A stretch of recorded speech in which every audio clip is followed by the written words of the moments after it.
What exactly went into these psychedelic creations that captivated an entire decade, and why would Americans willingly suspend seafood in lime green gelatin? The 1970s weren't just the era of disco and polyester. It was when America's kitchens transformed into laboratories of culinary rebellion.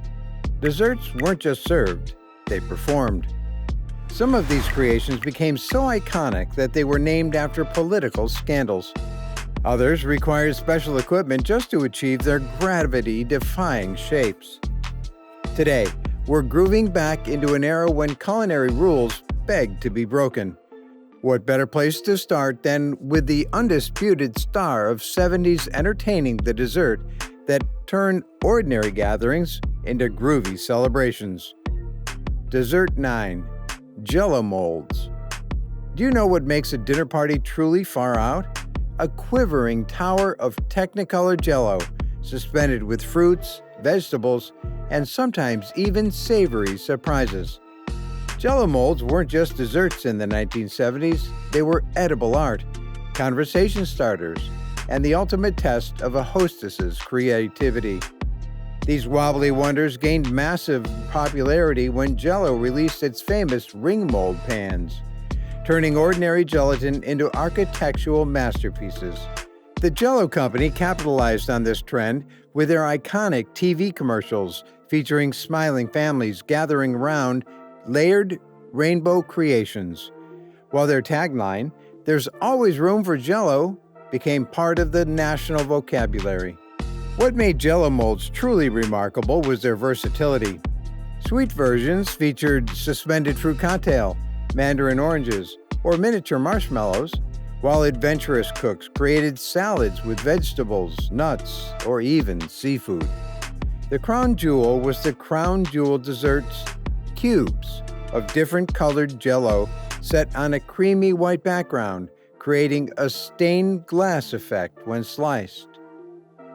From church potlucks to holiday celebrations, these colorful creations were the centerpiece that announced this is no ordinary meal. The vibrant hues of lime, cherry, and orange Jello reflected the decade's love affair with bold colors, the same aesthetic that filled homes with avocado green appliances and sunshine yellow countertops. As the kaleidoscope colors of Jello molds danced before our eyes, thoughts turned to another dessert that captivated the 70s with its mysterious hidden surprise. How does the jiggly excitement of suspended gelatin compare with the decadent discovery of a chocolate cake with a secret center? Dessert 8. Tunnel of Fudge Cake. A warm slice of chocolate cake revealing a river of molten fudge with that first forecut? The Tunnel of Fudge Cake wasn't just a dessert, it was a dessert theater at its finest. This chocolate bundt sensation took America by storm after winning second place in the 1966 Pillsbury Bake Off, but it was during the 70s that it truly became a household obsession. The magic happened during baking. The outside would cook into a perfect chocolate cake, while the center remained gloriously gooey, creating that signature tunnel effect that left dinner guests wondering how such sorcery was possible. Pillsbury cleverly marketed the box mixes that promised to deliver this magical result, complete with retro packaging featuring that signature cross-section of cake revealing its fudgy secret. Home magazines, like Better Homes and Gardens, showcased variations with nuts, powdered sugar dustings, or drizzles of chocolate ganache. What made this cake particularly appealing to 70s home cooks was the perfect balance of sophistication and convenience, a dessert that looked impressive enough for company, but could be made with pantry staples and boxed mixes. The Tunnel of Fudge Cake represented the decade's love affair with chocolate indulgence, a time when more is more applied to dessert as much as it did to hairstyles and platform shoes. Its dramatic presentation and decadent flavor made it the star of dinner parties across suburban America, always served with a triumphant reveal of that perfect fudgy center. Quick pause. If you love this wild ride through retro desserts, Hit that subscribe button. We've got even more vintage gems and delicious throwbacks coming your way, and you won't want to miss what's next. From the rich, warm decadence of chocolate tunnels, our dessert journey takes us unexpectedly toward something lighter, brighter, and curiously named. Could the fluffy green mystery of Watergate Salad offer the same satisfaction as a molten chocolate cake? Dessert 7. Watergate Salad. The Watergate Salad, a cloud-like concoction in an unmistakable shade of pastel green, captures the 70s fascination with desserts masquerading as salads. This sweet treat combined pistachio pudding, crushed pineapple, miniature marshmallows, chopped nuts, and Cool Whip into something simultaneously bizarre and irresistible. Its quirky name emerged during the famous political scandal, though nobody quite agrees on how. Some say it was named because it was full of nuts and fluff, much like the political climate of the time. Others claim a newspaper columnist renamed it after the scandal to boost readership. Kraft Foods, which popularized the recipe on the back of their pistachio pudding boxes, originally called it Pistachio Pineapple Delight, but Watergate Salad is the name that stuck. What made this dessert quintessentially 70s was its embrace of convenience foods. Instant pudding mix and Cool Whip were revolutionary time savers for the modern homemaker. The no-bake aspect made it perfect for potlucks and picnics, where it would sit proudly alongside other salads that contained neither lettuce nor vegetables. The pale green color perfectly matched the avocado appliances and mint green bathroom fixtures popular in the 70s homes. Light, sweet, and strangely addictive, Watergate Salad became a symbol of an era where convenience and creativity combined to create something uniquely American. As the creamy lightness of Watergate Salad melts away on the tongue, thoughts drift to a dessert that brings together both visual drama and nostalgic comfort. How does the whimsical green fluff of a Scandal salad compare to the caramelized fruit masterpieces of a classic upside-down cake? Dessert 6. Pineapple Upside-Down Cake. Beautiful pineapple upside-down cake, a dessert that delivers theater and taste in equal measure. While this sweet treat has existed since the 1920s, it reached peak popularity in the 1970s when convenience products made it accessible to every home cook. The magic happened during the reveal, that moment when the cake was flipped to unveil perfectly arranged pineapple rings, each crowned with a maraschino cherry and caramelized in a glorious buttery brown sugar glaze. Duncan Hines and Betty Crocker capitalized on this trend with boxed mixes specifically for upside-down cakes, their packaging featuring that perfect golden brown topping that promised domestic triumph. Women's magazines of the era featured countless variations, some adding coconut for tropical flair, others using different fruits like peaches or apples. But the classic pineapple version, with its sunny yellow rings and ruby red cherries, remained the gold standard, perfectly capturing the decade's love for vibrant colors and decorative presentations. What made pineapple upside-down cake particularly appealing was its versatility, elegant enough for company, yet simple enough for family dinners. The contrast between the moist yellow cake and the caramelized fruit topping created a sensory experience that represented the best of mid-century American baking. Impressive results without complicated techniques. As the warm caramel notes of pineapple upside-down cake linger in memory, our dessert journey shifts to something cool, layered, and delightfully simple. How does the hot caramelized drama of upside-down cake compare to the chilled, no-bake simplicity of a dessert that transforms in the refrigerator? Dessert 5. Icebox Cakes. In the convenience-loving 1970s, icebox cakes represented the perfect marriage of simplicity and impressive results, desserts that transformed in the refrigerator while busy families went about their day. These layered creations typically featured chocolate wafer cookies or graham crackers, alternated with whipped cream, pudding, or sweetened cream cheese. The magic happened as the dessert chilled. Crisp cookies softened into cake-like layers, creating something entirely new from simple ingredients. Nabisco cleverly marketed their famous chocolate wafers specifically for this purpose, with the iconic recipe printed right on the package. Women's magazines featured countless variations, some with banana slices between layers, others with instant pudding flavors like butterscotch or pistachio, creating striped spectacles when sliced. What made icebox cakes perfectly suited for the 70s lifestyle was their make-ahead nature. As more women entered the workforce, desserts that could be prepared in advance and pulled out to impress dinner guests represented the ideal blend of hospitality and practicality, delicious efficiency in a serving dish. The cool, creamy layers of icebox cake satisfy the sweet tooth, but thoughts turned to a dessert experience that was as much about social connection as flavor. How does the quiet transformation of an icebox cake compare to the interactive excitement of dipping treats into warm, flowing chocolate? Dessert 4, Chocolate Fondue. Warm chocolate fondue bubbling in those iconic earthenware pots with long-handled forks poised for dipping wasn't just a dessert in the 1970s, it was an experience, an event, a way to turn eating into a social activity that perfectly captured the decade's love for casual entertaining.